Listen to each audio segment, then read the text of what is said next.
Who here wants to sell luxury homes? Stand up. Who here wants to sell luxury homes? Are you sure? It's not that great. Okay, everybody stay standing, stay standing, stay standing. Who has sold a house over $500,000?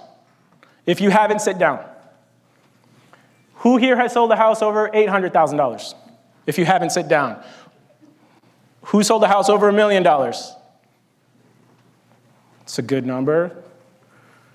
$2 million. Yeah, $3 million. $4 million, over $4 million. I'm the only, okay. All right. Selling, I want you to think about two things.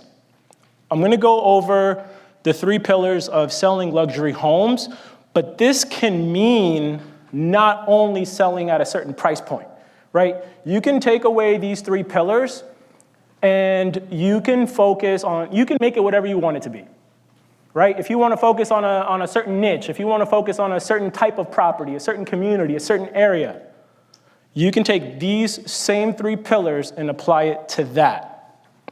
Now, because of the time that I have, because we could be here through Sunday, really diving deep into what it takes, everything that it takes to break into the luxury market, to sell multi-million-dollar homes, to not only, represent a buyer, because anyone here could represent a buyer on a home like that, but to actually get a listing and to sell that listing, and to then get another multi-million-dollar listing and sell that listing, right? To repeat.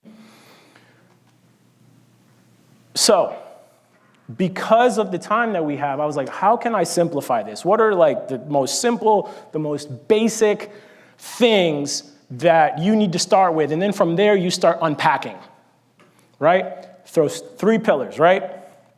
Number 1, confidence. It all starts with yourself. Raise your hands, who here would be scared, and be honest, who here would be scared to go show $1 million houses right now, or to go on a $1 million listing appointment? That's awesome. All right, we're just starting to get some truth, right? But it's kind of scary. If you're used to just selling $300,000, $400,000 homes, small condos, working with first-time home buyers, and now you're working with somebody who's the CEO of some company, somebody who, drives the car you dreamed of as a little kid, or somebody who has hundreds of millions of dollars. That can be intimidating if you're not prepared. So the first thing you have to do is gain confidence. So how do you do that? First, you got to get over the misconceptions of luxury real estate. You don't need to drive a nice car. You don't need to live in the neighborhood that you want to sell. You don't even need to have past luxury sales experience. Because if you think about it, every luxury agent started at 0. Every agent started at 0. So how did they get there?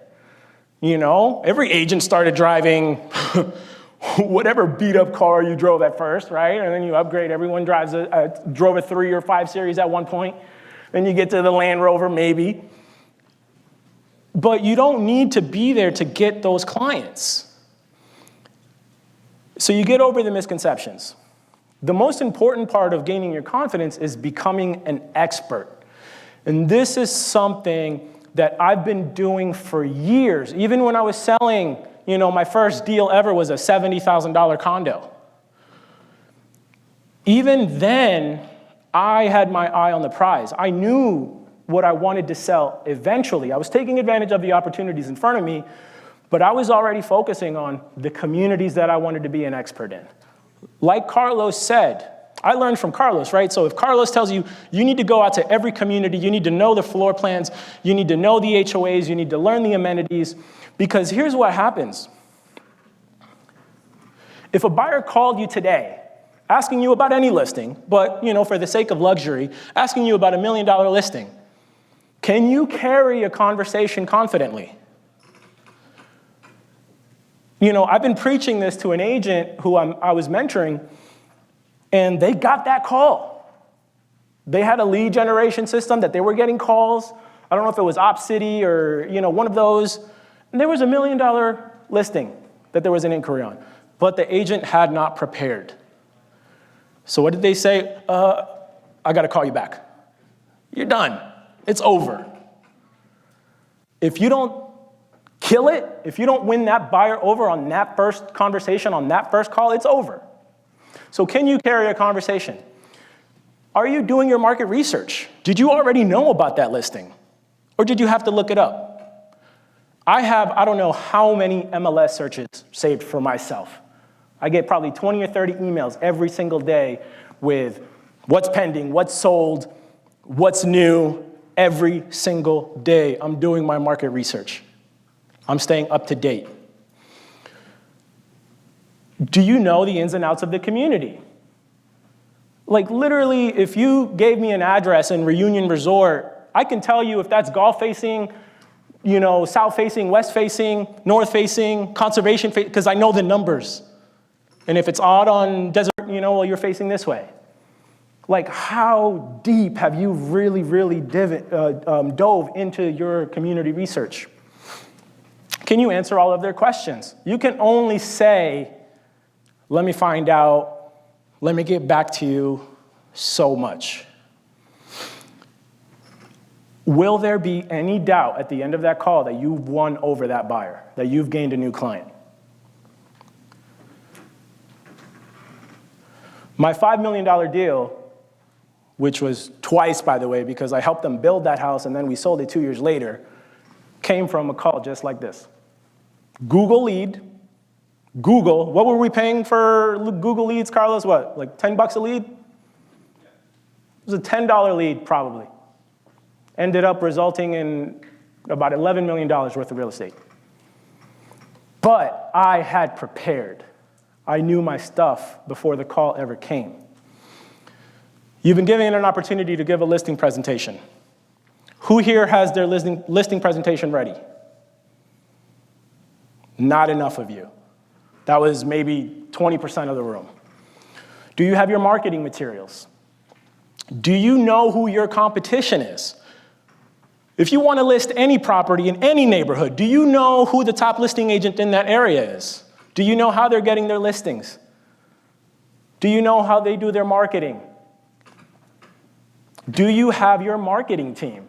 I tell this story and it's hilarious, but when I had sold $1 million properties already to buyers, but before the $5 million deal, before they listed, I had never listed a $1 million property. But I had already done the research on if I get an opportunity to list a luxury home, who's going to be my photographer? Who's going to be my videographer? What type of marketing am I going to do? How am I going to do a listing website? Where am I going to target this listing if I get that opportunity? So what happened was, we're talking about selling, this amazing home, and I knew who my videographer was going to be. They had done an amazing video on another listing that wasn't even in our market, wasn't even my listing, but I was able to show my client, this is the type of video we're going to do for your house when we list it. And they're like, oh my God, this is going to look amazing. Was in my video, was in my listing, but because I knew what we were going to do, they didn't see past that. They didn't call me out and be like, that's not your stuff. No, because this is what we're going to do on your listing. Do you have a luxury agent willing to work with you if necessary? The easiest way to break into luxury is to co-list, to work with somebody who's already been proven, to somebody who has the experience. So that if any new agent, any hungry agent can get in the door. The question will be, can you actually win the listing? Can you win the client? If you're not sure, if you're not 100% sure, take somebody with you. Guarantee yourself that you're going to win that. Keep 50%, and now you have a luxury listing that has your name on it, your stamp on it, that you can take to the next client. Be like, yes, I've done this before. Are you ready to make the necessary investment? Luxury listings cost money. We spend thousands of dollars. Alex, I'm sure, will tell you he's probably spent more than that, you know, marketing a luxury listing. Are you ready to make the investment? Knowing that it might not sell. You gain the confidence, you become an expert, you understand how to work with luxury buyers, you know what their wants and needs are, how to speak to them. You learn your market, you learn your data, you form your team. I see posts every day. I need a contact for this, I need a contact for that, all over Facebook. Everyone here should have everyone they could ever need to work with already set up. Do you need a lender that does foreign nationals? You should have that already, because what happens is a luxury client will ask you, if they trust you, they will ask you for things, and you want to be able to give it to them there, because that just shows how prepared you are. Do you have a staging company? Do you have a handyman? Do you have a landscaper? Do you have, you know, anything that you could possibly need in real estate? You should have it already. The second thing, reputation. So, what are you known for? Are you known for anything? In our market in Central Florida, there are over 20,000 agents. Are you just another agent, or are you known for something? This is where I think having a niche is so important. You know, if this room was Central Florida and every table was a different area and every chair and every person in every chair was a different little part of that area, different neighborhood or something, and somebody walks in, are they going to, you know, talk to somebody at the door and be like, yeah, let me show you all over the place? Or are they going to go to the specific table, the specific area, and find the expert there? Who do you think is going to better serve them? Somebody who services everything, or somebody who knows their market, who has a focus, who has a brand? What is the first thing people think when they see you? If I Googled you right now, what would we see? What is your online presence? What does your social media say about you? A lot of you, I say you because I know I've been so careful with what I've posted on social media, even before I was in real estate, just because of life. But a lot of realtors, I'll say, a lot of realtors I see that I'm friends with on Facebook are posting stuff that shouldn't be posted on Facebook, shouldn't be posted on Instagram. Do you have a presence in the community, right? There's your online presence, and then there's your physical presence. And we're going to get to why that's so important in a bit, but you need to have a presence in the community that you want to sell. If I'm over there in the vacation home market by Reunion, and I'm trying to sell Lake Nona, and I never hang out in Lake Nona, I never go over there, I'm never seen over there, I'm never going to get opportunities there. And what is your brand persona, right? Just what are you known for? This, there's no sound, but this is just a little glimpse of the video that we did for the $5 million listing.